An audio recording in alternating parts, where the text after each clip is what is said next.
పిఠాపురం కూటమిలో విభేదాలు తారాస్థాయికి చేరుతున్నాయి. పిఠాపురం నియోజకవర్గంలోనే తెలుగుదేశం పార్టీ జనసేన నేతల మధ్య పచ్చగడ్డి వేస్తే బగ్గుమనే స్థాయిలో విభేదాలు బయటపడుతున్నాయి. అయితే విభేదాలపైన నోరు విప్పడం లేదు డిప్యూటీ సీఎం పవన్ కళ్యాణ్తో పాటుగా సీఎం చంద్రబాబు. ఇక తెలుగుదేశం పార్టీ మాజీ ఎమ్మెల్యే వర్మ పైన దాడికి యత్నించారు జనసేన నేతలు పెండెం దొరబాబు, తుమ్మలబాబు.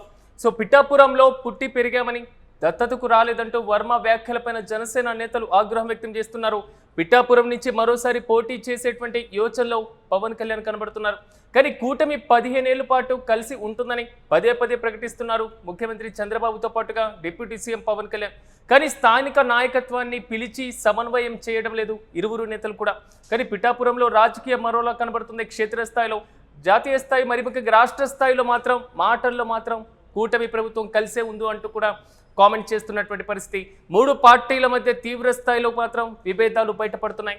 పిఠాపురంలో మాత్రం రోజు రోజుకు కూటమిలో ఉన్నటువంటి విభేదాలు తారాస్థాయికి చేరుతున్న పరిస్థితులు కనబడుతున్నాయి.